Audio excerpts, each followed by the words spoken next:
ಮೈಸೂರಿನಲ್ಲಿ ಒಂದು ಕಡೆ ಕಾಂಗ್ರೆಸ್ನವರು ಜನಾಂದೋಲನ ಸಭೆಯನ್ನು ನಡೆಸಿದರೆ ಮತ್ತೊಂದು ಕಡೆಯಲ್ಲಿ ಮೈಸೂರಿಗೆ ಎಂಟ್ರಿ ಆಗ್ತಾ ಇದ್ದಾರೆ ದೋಸ್ತಿಗಳು. ಇದೇ ಸಂದರ್ಭದಲ್ಲಿ ದೋಸ್ತಿಗಳ ಪಾದಯಾತ್ರೆಗೆ ಬ್ರೇಕ್ ಹಾಕಲಾಗಿದೆ. ಮೈಸೂರಿನ ಗಡಿಯಲ್ಲೇ ಬ್ಯಾರಿಕೇಡ್ಗಳನ್ನು ಹಾಕಿ ಪೊಲೀಸರು ತಡೆದಿದ್ದಾರೆ. ಸರ್ಕಾರದ ವಿರುದ್ಧ ಕಮಲದಳ ನಾಯಕರು ಧಿಕ್ಕಾರಗಳನ್ನು ಕೂಗ್ತಾ ಇದ್ದಾರೆ. ಸ್ಥಳಕ್ಕೆ ಈಗ ಹಿರಿಯ ಪೊಲೀಸ್ ಅಧಿಕಾರಿಗಳು ದೌಡಾಯಿಸಿದ್ದಾರೆ. ಮೈಸೂರು ನಗರವನ್ನು ಪ್ರವೇಶಿಸದ ರೀತಿಯಲ್ಲಿ ಈ ಪಾದಯಾತ್ರೆಗೆ ದಿಗ್ಬಂಧನವನ್ನು ಹೇರಲಾಗಿದೆ. ಯಾವ ಕಾರಣಕ್ಕಾಗಿ ಈ ರೀತಿಯಾದಂಥ ದಿಗ್ಬಂಧನವನ್ನು ಹೇರಬೇಕಂತ ಅನಿವಾರ್ಯತೆ ಪೊಲೀಸರಿಗೆ ಸೃಷ್ಟಿಯಾಯಿತು ಗೊತ್ತಿಲ್ಲ. ಯಾಕಂದರೆ ಪಾದಯಾತ್ರೆಯನ್ನು ನಡೆಸ್ಕೊಂಡು ಬರ್ತಾ ಇದ್ದಂಥವರು ಮೈಸೂರು ನಗರಕ್ಕೆ ನಾವು ಬರ್ತೀವಿ ಅನ್ನೋದನ್ನು ಮೊದಲೇ ಅವ್ರಿಗೆ ಹೇಳ್ಕೊಂಡಿದ್ರು, ನಾವು ಈ ಪಾದಯಾತ್ರೆಯನ್ನು ಮಾಡ್ತೀವಿ ಅಂದ್ಕೊಂಡು. ಆದರೆ ಅವರನ್ನು ದಾರಿಯಲ್ಲಿ ತಡೆಯುವಂತಹ ಕೆಲಸವನ್ನು ಮಾಡಲಾಗಿದೆ.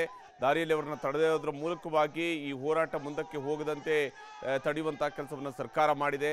ಸರ್ಕಾರ ಈ ರೀತಿಯಾಗಿ ತಡೆಯುವ ಕೆಲಸವನ್ನು ಮಾಡ್ತಾ ಇದ್ದಂತೆಯೇ ಕಮಲದಳದ ನಾಯಕರು ಕೂಡ ತೀವ್ರ ಆಕ್ರೋಶವನ್ನು ವ್ಯಕ್ತಪಡಿಸ್ತಾ ಇದ್ದಾರೆ. ಸರ್ಕಾರದ ವಿರುದ್ಧ ಧಿಕ್ಕಾರವನ್ನು ಕೂಗ್ತಾ ಇದ್ದಾರೆ. ಬ್ಯಾರಿಕೇಡ್ಗಳನ್ನು ಹಾಕಲಾಗಿದೆ. ಬ್ಯಾರಿಕೇಡ್ಗಳನ್ನು ಹಾಕಿ ಬಿಜೆಪಿ ನಾಯಕರು ಒಳ ಪ್ರವೇಶಿಸದಂತೆ ತಡೆಯುವಂತಹ ಕೆಲಸವನ್ನು ಮಾಡಿದ್ದಾರೆ.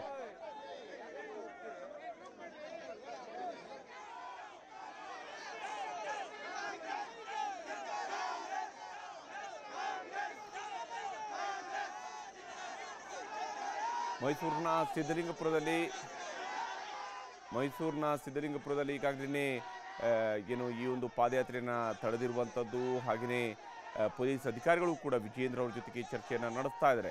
ಪೊಲೀಸ್ ಅಧಿಕಾರಿಗಳು ಸ್ಥಳಕ್ಕೆ ಬಂದಿದ್ದಾರೆ. ಹಿರಿಯ ಅಧಿಕಾರಿಗಳು ಬಂದು ಇಲ್ಲಿಗ ವಿಜಯೇಂದ್ರ ಅವರ ಜೊತೆಗೆ ಹಾಗೆ ಸಿ ಟಿ ರವಿ ಕೂಡ ಅಲ್ಲಿ ಜೊತೆಯಲ್ಲಿದ್ದಾರೆ. ಅವ್ರ ಜೊತೆ ಕೂಡ ಮಾತನಾಡ್ತಿದ್ದಾರೆ ಮುಂದಿನ ನಿರ್ಧಾರಗಳನ್ನು. ಯಾಕಂದರೆ ಬಹುತೇಕ ನೀವು ಈ ದೊಡ್ಡ ಪಾದಯಾತ್ರೆ ಮೂಲಕವಾಗಿ ಹೋಗೋದರ ಬದಲಿಗೆ ಕೆಲವು ನಾಯಕರುಗಳು ಮಾತ್ರ ಇಲ್ಲಿಂದ ನೀವು ಅಲ್ಲಿಗೆ ಬರ್ಬೋದು, ನಾಳೆ ನೇರವಾಗಿ ಸಮಾವೇಶದ ಸ್ಥಳಕ್ಕೆ ಬರೋದಕ್ಕೆ ನಾನು ನಿಮಗೆ ಅವಕಾಶವನ್ನು ಮಾಡಿಕೊಡ್ತೀವಿ ಅನ್ನೋಂಥ ರೀತಿಯಲ್ಲಿ ವಿನಂತಿಯನ್ನು ಕೂಡ ಮಾಡಬಹುದು.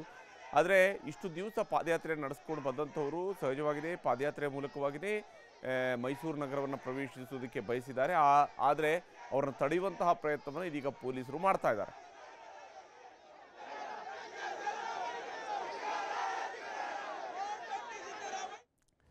ಇದಾಗಿತ್ತು ಇವತ್ತಿನ ಚದುರಂಗ. ನಮಸ್ಕಾರ.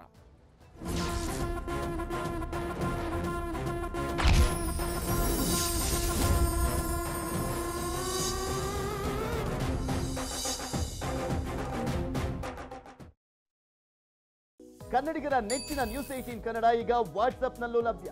ಕರ್ನಾಟಕ ದೇಶ ವಿದೇಶಗಳ 360 ಡಿಗ್ರಿ ಸುದ್ದಿಯ ವಿವರಗಳನ್ನ ನಿಮ್ಮ ಕೈ ಬೆರಳುಗಳಲ್ಲೇ ಪಡಿಲಿಕ್ಕೆ ಈ QR ಕೋಡ್ ಅನ್ನ ಸ್ಕ್ಯಾನ್ ಮಾಡಿ ನಮ್ಮ ಚಾನಲ್ ಫಾಲೋ ಮಾಡಿ, ನೋಟಿಫಿಕೇಶನ್ ಆನ್ ಮಾಡಿ.